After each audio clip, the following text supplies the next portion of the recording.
महसूस न करें। मेरी तरफ से जितने भी लोग यहाँ विराजमान हैं सबको मेरा बहुत बहुत प्रणाम। और मैं देख रहा हूँ हमारी सेना के काफी बड़ी टुकड़ी बैठी हुई है, बहादुर जवान, सबको मेरी तरफ से जय हिंद। बहुत अच्छा लगा कई दिनों में इतने इकट्ठे बैठे हुए सैनिकों को देख रहा हूं। मैं आज इस मंच पे कई तरफ से हूं। सबसे पहला मैं इस 19 का हिस्सा हूं, अपने भाईचारे को भी रिप्रेजेंट करता हूं। मेरा गांव लौरवाड़ा है। सबसे पहले मैं भाईचारे की तरफ से हूं। दूसरा, एक सैनिक होने के नाते बड़े गर्व की बात है आज इस फंक्शन में आप लोगों ने मुझे शामिल होने का मौका दिया है। इस सम्मान का मैं हमेशा कर्जदार रहूंगा। आप सबका बहुत बहुत धन्यवाद। एक इतने बड़े मौके पे एक शहीद की मूर्ति के अनावरण में आपने मुझे शामिल होने का मौका दिया है, मैं बहुत ही शुक्रगुजार हूं। और भाइयों के आग्रह पे मैंने सांसद साहब से भी रिक्वेस्ट की, बहुत बड़ा मौका है और जिन लोगों ने देश पे जान झोंक दी है हम उनको एक सम्मान ही तो दे सकते हैं। जिसने जान झोंक दी उससे हम और इससे ज्यादा उससे या उसके परिवार से और क्या एक देश उम्मीद कर सकता है। परिवार ही बता सकता है एक सदस्य के जाने का गम कितना बड़ा है। बच्चों को एक बाप की जरूरत होती है, बूढ़े माँ बाप को बेटे की जरूरत है, पत्नी को अपने शौहर अपने हस्बैंड की जरूरत है।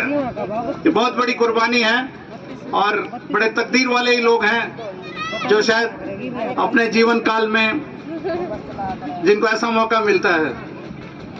सेना में जाते बहुत लोग हैं और इन्फेंट्री के जो सैनिक हैं उनको बड़े मौके मिलते हैं। बहुत सारे जंग जैसे हालात हमारे देश के अलग अलग हिस्सों में हैं और ये बहुत बड़ी कुर्बानी है, इसका हम अंदाजा भी नहीं कर सकते।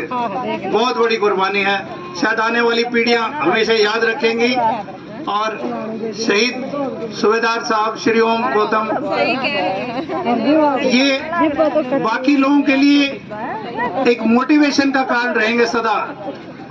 जब तक गांव जब तक यहाँ के बाशिंदे रहेंगे आने वाली हर नस्ल के लिए एक उदाहरण है, बहुत बड़ा उदाहरण है। फक्र रहेगा इनके आने वाली पीढ़ियों को, फक्र रहेगा इस गांव को, फक्र रहेगा इस हलके को कि यहाँ ऐसे ऐसे सूरवीर पैदा हुए हैं। और उस माँ को भी नमन है जिसने इतने बहादुर बच्चे को जन्म दिया था। मेरी तरफ से मैं इनको सैल्यूट करता हूँ। बहुत बड़ी चीज है और आप लोग बड़े तकदीर वाले हो। शायद बहुत सारे लोगों को इनके साथ जीवन में कुछ समय बिताने का मौका रहा होगा। कुछ शायद इनके क्लासमेट यहाँ हाजिर हैं, कुछ उनके भाई बंद होंगे। ऐसे लोगों के साथ रहना भी एक जिंदगी की बहुत बड़ी नेमत है। बहुत ही अच्छा मौका है। और मैं एक और विषय को हमेशा कहता हूँ जिस भी सभा में शामिल होता हूँ भाइयों के साथ, इस वक्त की जो हमारी युवा पीढ़ी है उसका मनोबल ऊंचा करो। एजुकेशन बहुत इंपॉर्टेंट है, उसको हम साइडलाइन नहीं कर सकते। और आगे आने वाले समय में हर चीज का इलाज एजुकेशन से ही होगा। आप किसी भी तरफ चले जाइए, किसान तो हम हैं ही, किसान तो हम पैदाइशी हैं। हमारे माँ बाप ने हमारे लिए जमीन जायदादें छोड़ी हैं, किसान हम रहेंगे। पर उसके साथ साथ शिक्षा पे एक विशेष ध्यान रखिए, बहुत जरूरी है। इस वक्त कुछ लोग 10वीं 12वीं के बाद एक तरफ पढ़ाई छोड़ रहे हैं बच्चे, काफी अनुभव किया है। मैं सुबह सुबह जब गांव आता हूं जब भी बच्चों को रोड पे दौड़ते हुए भी देखता हूं। उससे आगे की भी दिशा दीजिए बच्चों को। मैंने हमारे सूबेदार मेजर साहब से जब पहली बार मुलाकात हुई थी और मैं आज आप सबके आगे भी फिर से पॉइंट रखता हूं क्योंकि कुछ और भी ऐसे लोग होंगे शायद मैं उनके लिए थोड़ा बहुत मेरी तरफ से कुछ न कुछ उनकी हेल्प कर सकता हूं। मैं सेनाओं में जाने वाले जो ऑफिसर कैटेगरी के लोग हैं, जो 5 दिन के इंटरव्यू एसएसबी के लिए जाते हैं, उसके लिए मैं ट्रेनिंग देता हूं। और मुझे पता चला है सूबेदार साहब का बेटा शायद एनडीए की तैयारी करेगा। और यहाँ मेरे तमाम सैनिक साथी बैठे हैं और जो मेरा सूबेदार मेजर साहब से नंबर ले सकते हैं। और सूबेदार साहब श्री ओम जी के बेटे को हम एसएसबी की गाइडेंस देंगे और पूरा समय लगा के देंगे। हाँ, बच्चे को रिटर्न पास करने की मेहनत जरूर करनी पड़ेगी, उसके लिए भी गाइड करेंगे। और भी यहाँ जितने लोग बैठे हैं जो आगे के लिए भी उम्मीद रखते हैं और जिनसे मेरा परिचय पहले नहीं हुआ, ये बात मैं इसलिए रखता हूँ कि मैं चाहता हूँ कि मैं अपनी इस कला को, इस काबिलियत को अपने हलके के लोगों तक उनके फायदे के लिए पहुंचाऊं। दादरी के लोगों से मैं फीस भी नहीं लेता हूं। मैंने एकेडमी को बताया हुआ है कि दादरी के आए हुए बच्चे से फीस लेने से पहले मुझसे पूछेंगे, ऐसा ना हो कि कोई गलती कर जाए, क्योंकि वहां सभी जगह के लोग हैं। कोई तमिलनाडु का ही बैठा है, उसको दादरी नहीं पता है, कहीं कोई हिमाचल का बैठा, उसको दादरी नहीं पता है। पर मैंने बताया दादरी आएगी तो दादरी के बच्चे से फीस मैं ही ले सकता हूं, तुम नहीं ले सकते। और आएगा तो पहले मुझे बताया जाएगा। मैं चाहता हूं यहाँ तमाम जितने लोग भाई बहनें हमारी बैठी हैं, अपने बच्चों को मोटिवेट करें।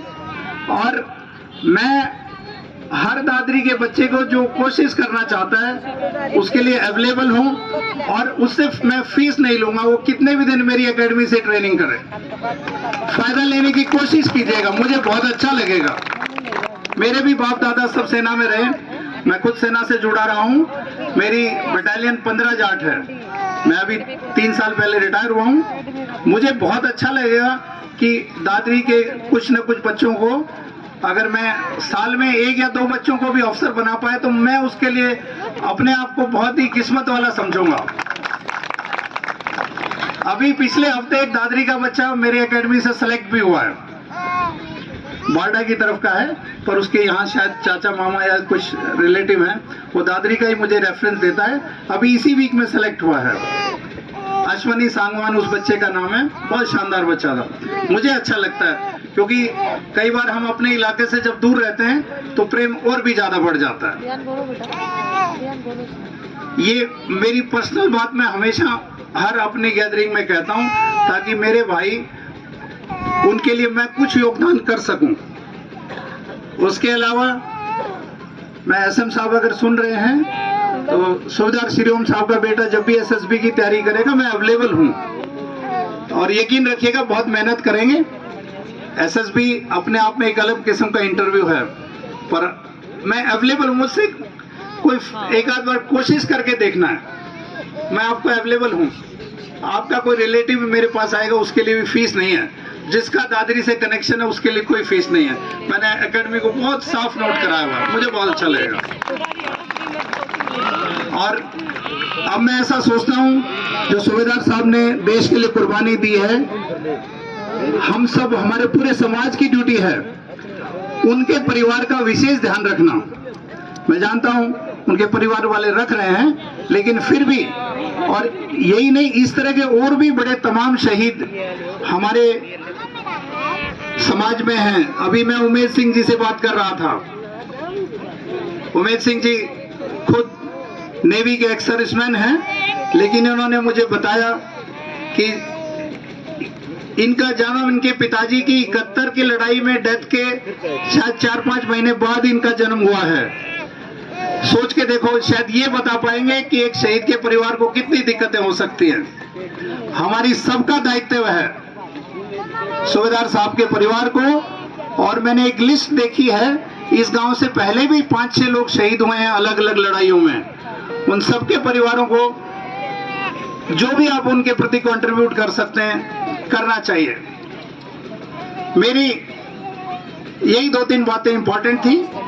और सौहार्द बनाए रखिए, शांति बनाए रखिए और तरक्की की तरफ अपने परिवार को और अपने देश को, अपने इलाके को हमारे ले जाने की इच्छा रहनी चाहिए।